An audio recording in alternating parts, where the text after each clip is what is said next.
Ringrazio allora l'assessore della pazienza e gli do la parola. Prego.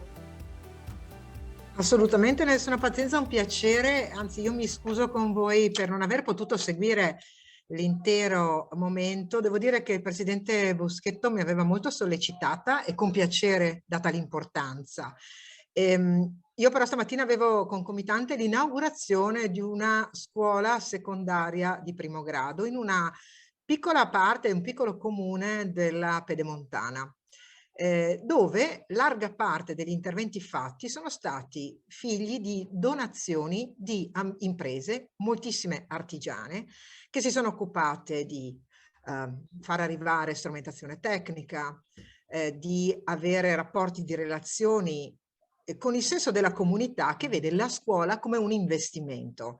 Mi pareva quindi opportuno premettere anche questa mia richiesta di giustificazione rispetto a non aver seguito tutto dall'inizio, perché è molto coerente quello che stiamo facendo, voi lì e io qui a Monte di Malo.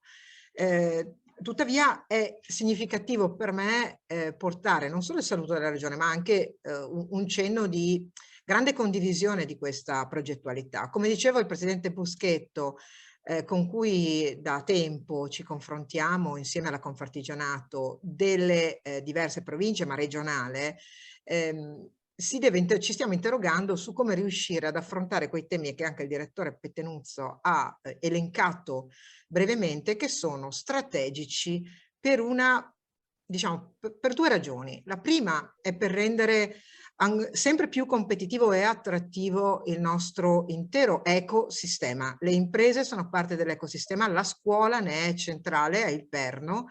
Il contesto della cosa pubblica quando deve assumere decisioni nei confronti della vita che si sta dipanando anche attraverso sollecitazioni, preoccupazioni, cambiamenti radicali, deve trovarci molto in sintonia.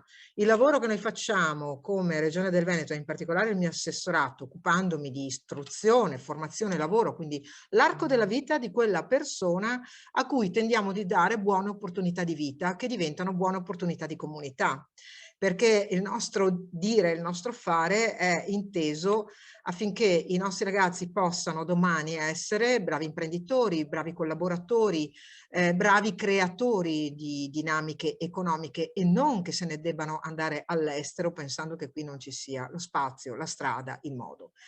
La seconda è quella di lavorare, oltre che lavorare insieme, mettere al centro questo grande tema della natalità.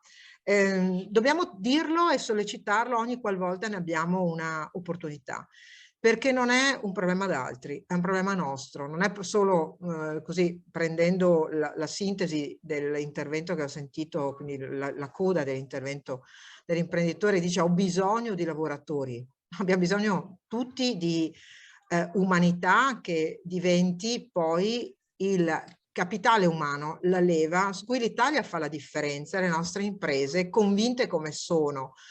E il tema della formazione, della corretta formazione, della non dispersione di risorse umane sia esattamente la ragione per cui diventiamo o siamo attrattivi, la ragione per cui siamo capaci di interloquire con il mondo. Quindi questa è una premessa di senso. Dopodiché alcuni spunti.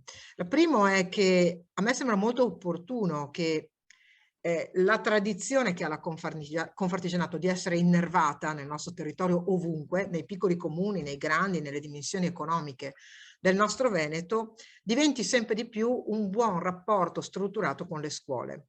E in qualche ragionamento fatto di recente, immaginando la prossima programmazione europea che vedrà la sua messa a terra come inizio della programmazione dalla metà del 2022 fino al 2027, l'adottare una scuola, cioè rapportarsi molto strettamente tra mondo dell'impresa e mondo della scuola, ancorché parte della nostra cultura, deve diventare sempre più appunto strutturato, sempre di più quasi a progettare insieme i percorsi, a darci nuove opportunità, a far crescere gli insegnanti attraverso operazioni di aggiornamento che spesso sono scaricate sul solo insegnante, che invece, se vogliamo provare ad orientare sempre di più e sempre meglio, deve trovare anche strumentazioni nella nostra programmazione europea per rendere sempre più vicino il rapporto e il dialogo sempre più fecondo. Perché quando il linguaggio è il medesimo, in questo caso parliamo di quello tecnico, di quello della digitalizzazione,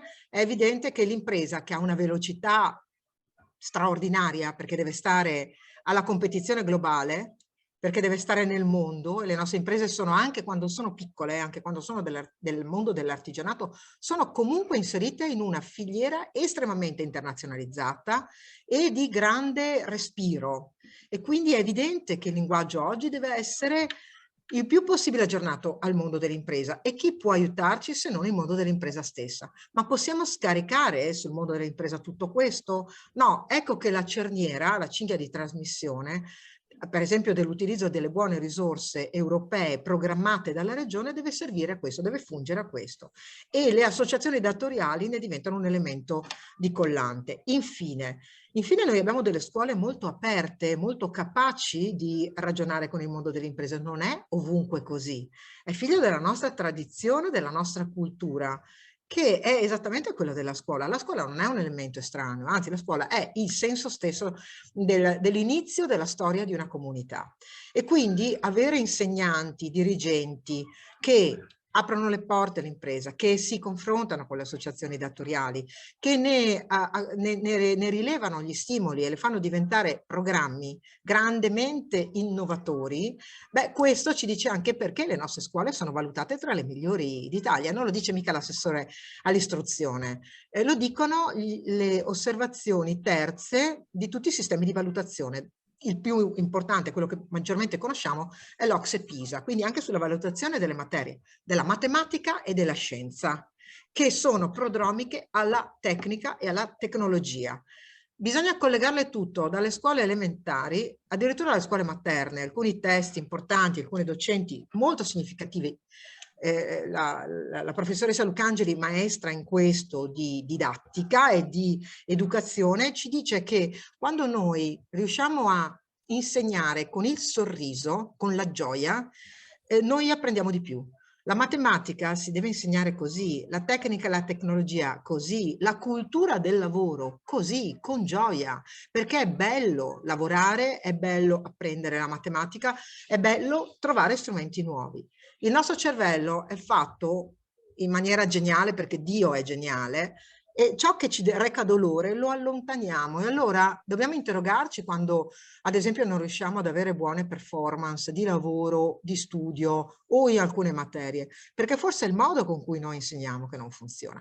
Mettere insieme questa comunità educante, dall'impresa al mondo della scuola, a me pare la cosa più efficace, e ne abbiamo ovviamente una grande tradizione. Concludo dicendo che basta leggere i segnali del Veneto ed essere veloci come le nostre imprese e mettere al centro la grande intelligenza educativa delle nostre scuole. Questi tre fattori portano ad una buona comunità, che è quella che ha portato anche a scrivere una legge nel 2017, che però è un po' misconosciuta anche a noi, è la legge regionale sul sistema educativo del Veneto. Io ne vado particolarmente fiera perché l'ho scritta e quindi sono felice di dirvi che tra i principi e le finalità, per andare incontro alle sollecitazioni di Pettenuzzo, c'è una cosa molto ben scritta, semplice, si chiama che nelle scuole del Veneto si deve insegnare la cultura del lavoro. La cultura del lavoro è un modello educativo e questo vostro progetto è esattamente inserito in questi stimoli. Ecco che allora, interrogandoci tutti insieme su come risolvere o comunque provare a risolvere il grande problema della denatalità, fare un buon orientamento, non disperdere risorse umane, né quando parliamo di giovani a cui dobbiamo provare a dire quali percorsi sono i migliori per entrare nel mondo del lavoro che ti aspetta, che ti chiede, che è pronto ad accoglierti. Dall'altra, come valorizzare il nostro corpo docente, come aiutarli ad essere sempre più aggiornati anche con metodologie educative che diano gioia, e dall'altra come dare risposte e coinvolgere il mondo dell'impresa. Non è una quadratura del cerchio, è invece una cosa che noi possiamo fare, sappiamo fare molto bene, l'avete dimostrato anche con questa progettualità. Grazie per avermi anche invitata a questo bel momento.